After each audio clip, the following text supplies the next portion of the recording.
I built my tech company from nothing. Starting with just $200 and a secondhand laptop, I transformed my small idea into an eight-figure business.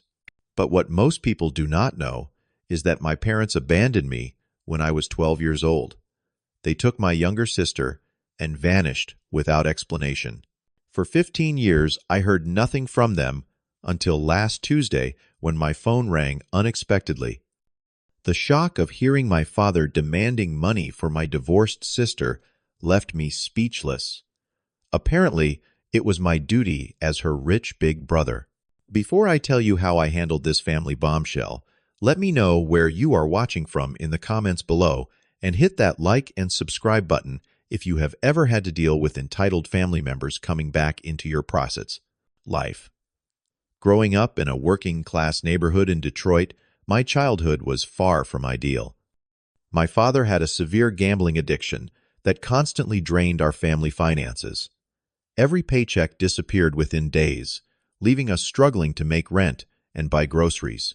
My mother, emotionally distant and perpetually anxious, always prioritized my father's needs above everything else.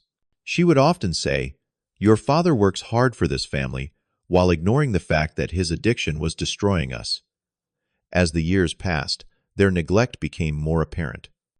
My parents regularly missed school events, parent-teacher conferences, and sometimes even forgot to prepare meals. I learned to cook simple dishes at 9 years old out of necessity. Meanwhile, my sister Abigail, 3 years younger than me, somehow received preferential treatment. My parents would attend her dance recitals but skip my science competitions. They bought her new clothes while I wore the same jeans until they developed holes. Then came the most traumatic day of my young life. I was 12 years old, returning home from school on a crisp autumn afternoon. Climbing the stairs to our third-floor apartment, I noticed something different. The door was locked, which was unusual since my mom was typically home. After knocking repeatedly, our elderly neighbor, Mrs. Johnson, opened her door with a sad expression. "Chaim, I was waiting for you," she said softly, handing me a folded piece of paper. "Your parents left this morning. They asked me to give you this." The note was brief and devastating. "We have moved to Nevada with Abigail. We cannot afford to take care of you anymore. Your grandmother Margaret knows we are leaving. Go to her place. No goodbye, no explanation, no contact information, just abandonment on a piece of notebook paper." My grandmother Margaret lived across town in a tiny one-bedroom apartment. Despite her limited means, she took me in without hesitation. Her Social Security checks barely covered her own expenses, but she made room for me in her life. I slept on a pull-out couch in her living room for the next 4 years. The space was cramped, but for the first time, I felt genuinely cared for. At 14, I started working at a local grocery store, lying about my age to get hired. I bagged groceries after school and on weekends contributing every dollar to our household expenses. Grandmother never asked for the money, but I saw how her health was declining, partly from the stress of unexpected medical bills. Her arthritis medication alone consumed a significant portion of her monthly income. During those years, I made several attempts to contact my parents. I sent letters to relatives who might know their whereabouts, called old family friends, and even tried searching online as internet access became available at the public library. Every attempt went unanswered. It was as if they wanted to erase me from their lives completely. High school brought new challenges. My worn clothes and inability to participate in social activities made me an easy target for bullying. I never had lunch money, bringing sandwiches made from the cheapest ingredients available. Despite these hardships, I maintained excellent grades, knowing education was my only pathway out of poverty. Grandmother would often sit with me during my late-night study sessions, her arthritic hands wrapped around a mug of tea. "Chaim," she would say, in her gentle voice, "in this life we cannot choose the family we are born into, but we can create our own destiny. Your parents made their choice, but that does not determine who you become." Her wisdom sustained me until she passed away when I was 16. Her death left me essentially homeless. The landlord gave me 2 weeks to vacate the apartment, explaining sympathetically but firmly that the lease was in her name only. With nowhere to go, my best friend Thomas convinced his parents to let me stay temporarily in their basement. They were kind, but struggling themselves, and we all knew it was a short-term solution. The next 2 years were a blur of exhaustion and determination. I worked 3 jobs while finishing high school. My mornings began at 4 in the morning. With a paper route, evenings were spent washing dishes at a local restaurant, and weekends were dedicated to a small computer repair business. I started after teaching myself basic hardware skills. Sleep became a luxury I rarely afforded myself. Against all odds, I graduated with honors and secured a modest scholarship to the local community college for computer science. The scholarship covered tuition, but not living expenses, so I lived out of my car for an entire semester, showering at the campus gym, and studying in the library until closing time. Finally, after saving enough from my multiple jobs, I rented a tiny studio apartment with broken appliances and questionable plumbing, but it was mine. The community college library became my second home. I spent countless hours teaching myself advanced programming languages through borrowed textbooks and free internet at cafes. By 21, I had created my first inventory management application that attracted attention from several local businesses. It was basic, but functional, solving real problems for small retailers who could not afford expensive software solutions. After graduating community college with honors despite working full-time, I secured a junior developer position at a small startup. The pay was modest, but the experience proved invaluable. Every evening after my day job ended, I returned to my studio apartment to work on my own software idea, an innovative inventory management system that would revolutionize supply chain efficiency for small businesses. I had saved $5,000 and used my 12-year-old car as collateral for a small business loan from a community development fund that supported entrepreneurs from disadvantaged backgrounds. For months, I subsisted on ramen noodles and coffee, investing every spare dollar into developing my software and acquiring basic business equipment. My apartment doubled as my office, with a makeshift desk consisting of a door laid across 2 filing cabinets. At a local business networking event I attended using a borrowed suit, I met Jennifer.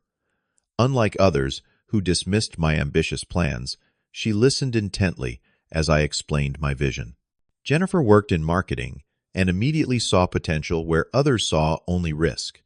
Despite the humble beginnings of my company operating out of my apartment with secondhand computers, she believed in what I was building. The breakthrough came when a local retail chain signed as my first major client. Their regional manager had been frustrated with expensive enterprise solutions that were too complex for their needs. My software offered simplicity without sacrificing functionality. With this contract secured, I moved operations from my apartment to a small office space in an aging building on the outskirts of the business district. I hired my first employee, Brian, a fellow computer science graduate who shared my passion for elegant solutions to complex problems.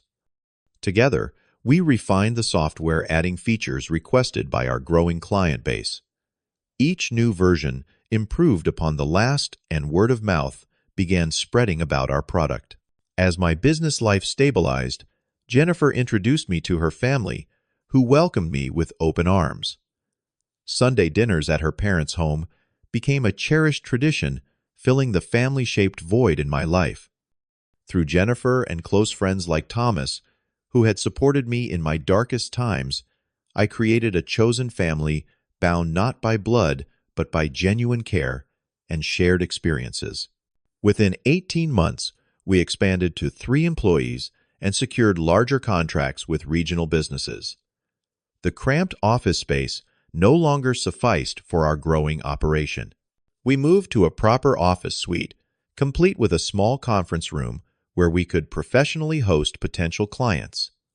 After 2 years together, on a hiking trip to northern Michigan, Jennifer surprised me by proposing. Standing atop a cliff overlooking Lake Superior, she asked if I would build a life with her as her husband. Having never experienced unconditional love before meeting her, I accepted with tears streaming down my face. She slipped a simple band on my finger, symbolizing a commitment stronger than any I had known. The real business breakthrough came when we developed an innovative supply chain software that integrated with our inventory system. This expansion of services attracted attention from medium-sized companies across the Midwest. Within 3 years, our team grew to 20 employees, necessitating another move to larger facilities. Jennifer and I purchased our first home, nothing extravagant but entirely ours.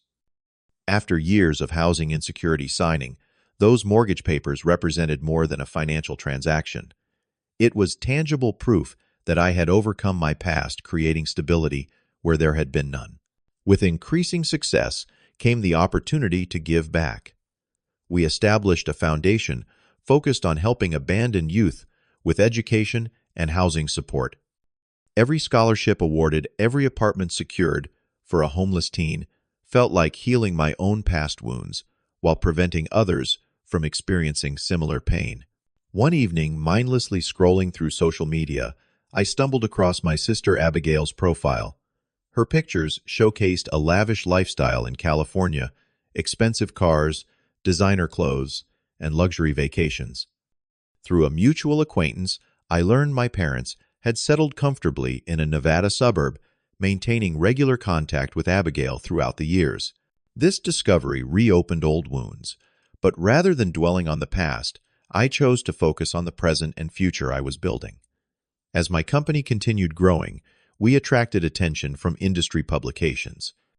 A prominent business magazine featured me as a self-made entrepreneur to watch, with our company valuation reaching well into 8 figures. The article detailed my business acumen and innovative approach, but mentioned nothing of my personal struggles. I had never publicly shared my abandonment story, preferring to keep those painful memories private. The unexpected call came during a Tuesday morning executive meeting. An unknown number flashed on my screen, which I would typically ignore, but something compelled me to excuse myself and answer. The voice on the other end hit me like a physical blow. "Kaim, is that you, honey?" My mother's voice, casual and warm, as if we had spoken just yesterday instead of 15 years ago. "We need to have a family talk about Abigail's situation." Shock rendered me speechless as memories flooded back. The abandoned apartment, the brief note, years of struggling alone. Her voice continued, filling the silence, suggesting we meet for dinner that weekend. Despite my better judgment, I agreed, driven by curiosity and unresolved emotions that had simmered for over a decade. In the days before the meeting, I prepared myself emotionally with support from Jennifer and my therapist. "Remember that you owe them nothing," Jennifer reminded me, squeezing my hand reassuringly. "Your worth is not determined by their actions or opinions." We arranged to meet at an upscale restaurant downtown, their choice. An obvious attempt to impress, or perhaps to make themselves comfortable in surroundings that matched their perceived status. I arrived precisely on time to find my parents already seated at a corner table. My father sporting an expensive watch, my mother clutching a designer handbag that probably cost more than my monthly rent during college. Their appearance had changed. Father had gained weight, his once dark hair now silver. Mother looked artificially preserved through cosmetic procedures, her smile tight and practiced. They stood as I approached, awkward hugs initiated from their side, while I remained stiff and unresponsive. "You look successful," my father commented, eyeing my tailored suit. The conversation remained superficial until my sister Abigail made her dramatic entrance 15 minutes late. She embraced me with excessive enthusiasm, her perfume overwhelming as she pressed her cheek against mine. "My big brother," she gushed, sliding into the seat beside me. "It has been too long." Over appetizers, My parents carefully constructed their narrative. They explained how they had supported Abigail through what they called her terrible divorce from a wealthy surgeon in California. They described their own comfortable retirement, funded partly by investments and partly by regular gifts from my sister during her marriage. But now Abigail needs your financial support, my father stated bluntly, as the main course arrived. She has legal fees, and the settlement is taking longer than expected. Her lifestyle expenses are substantial. After everything we did for you, my mother added with a practiced look of disappointment. I nearly choked on my water. Everything you did for me. You abandoned me when I was 12 years old. We knew you would be fine with your grandmother, she dismissed. You were always so independent. Abigail needed us more. You can afford it, my sister, interjected, examining her manicured nails. I saw your company valuation online. 8 figures. That is more than enough to help family. The conversation deteriorated as I questioned their 15-year absence. That is when the shocking truth emerged. They had maintained contact with each other throughout the years I struggled alone. Regular phone calls, holiday gatherings, vacations together, all while I worked multiple jobs just to survive. You owe us for raising you, my father declared, his voice rising. 12 years of food, clothing, and shelter. Consider this repayment. My mother, sensing my growing anger, switched tactics. The Bible says to honor your parents. This is your chance to do right by your family. When I remained unmoved, Abigail reluctantly admitted that our parents had told her I had abandoned them, not the other way around. They had painted me as the villain who chose education over family, who refused to move with them to Nevada because I was selfish and stubborn. The climactic moment arrived with my father's devastating comment delivered with cold calculation. Let us be honest, Chaim. You are just our family ATM now. Your success means you can provide what we need. Something inside me finally broke free. Standing up, I addressed them loudly enough for nearby tables to hear I was 12 years old when you left me, with nothing but a note. I worked 3 jobs through high school. I lived in my car during college. I built everything I have without a single dollar or word of encouragement from any of you. I do not owe you anything. As they created a scene with protests and accusations, I walked out with Jennifer by my side, her hand firmly gripping mine in solidarity. For the first time in 15 years, I felt not abandoned, but liberated. In the car, the carefully constructed composure I had maintained for years finally crumbled. 15 years of suppressed emotions erupted as Jennifer held me through gut-wrenching sobs. Years of abandonment, loneliness, and quiet determination had taken their toll, creating an emotional dam that now broke under the weight of their audacious demands. You did beautifully, Jennifer whispered, stroking my hair. Their entitlement does not diminish your worth. You know that, right? The confrontation became a turning point. I decided to pursue specialized therapy for family abandonment issues that I had previously minimized. My therapist helped me identify toxic patterns and emotional manipulation techniques that my family had employed both in the past and during our recent encounter. After several sessions, I drafted a clear, firm email establishing boundaries with my family. I would not be providing direct financial support, but I offered alternative help job connections for my sister, career counseling, even temporary housing support if she was truly struggling. Money without accountability, I explained, would only enable patterns that led to her current situation. The response was predictable. My parents sent angry messages accusing me of being heartless and ungrateful. They attempted emotional blackmail with claims about my sister's deteriorating mental health and threats that I would regret my decision when they were no longer around. What surprised me was a private message from Abigail 3 days later. Away from our parents' influence, she admitted feeling trapped in a cycle of dependency. The lavish lifestyle portrayed on social media was mostly an illusion maintained through credit card debt and parental subsidies. Her marriage had failed partly because of her inability to manage finances responsibly, a pattern established by our parents.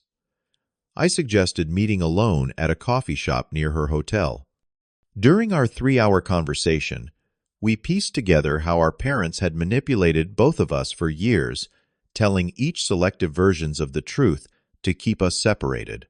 She broke down when describing how they had convinced her I wanted nothing to do with her, while simultaneously pressuring her to maintain appearances of success. "I do want to help you," I told her, "but not with blank checks. Real help means supporting your independence." Instead of cash, I offered her temporary housing in an apartment my company owned for visiting executives, along with career counseling services, and an introduction to our HR director for potential opportunities that matched her skills. The assistance came with conditions, financial literacy courses, therapy, and a strict timeline for self-sufficiency. This experience prompted me to expand our foundation's work to include family reconciliation programs, focusing on establishing healthy relationships when possible and accepting necessary distance when relationships remained toxic. The programs emphasized boundary setting and recognizing manipulation skills I wished I had developed earlier. To my surprise, Abigail accepted my offer. She moved into the corporate apartment, began career training, and slowly started rebuilding her life on more solid foundations. Each small step toward independence strengthened our fragile sibling relationship, allowing us to discover genuine connection without our parents' interference. Meanwhile, our parents maintained their distance once they realized no money would be forthcoming. Their occasional messages became less frequent as their primary motivation for reconnecting evaporated. Rather than feeling rejected again, I recognized this as confirmation that my boundaries were appropriate and necessary. During this period of healing, my relationships with my chosen family grew even stronger. Jennifer's parents invited us for extended stays at their lakeside cabin. Thomas and his wife became godparents to our niece. Colleagues who had supported my entrepreneurial journey became trusted advisors and friends.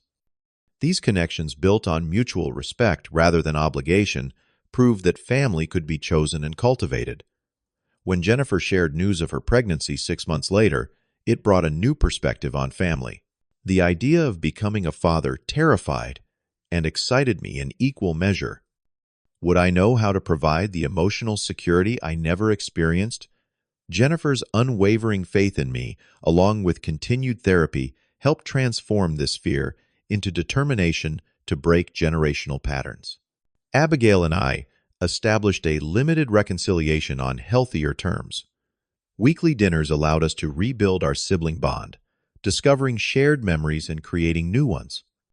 She thrived in an entry-level position at a partner company, her natural charisma and work ethic earning genuine praise rather than entitled advancement. Her growing independence was evident in small but significant ways.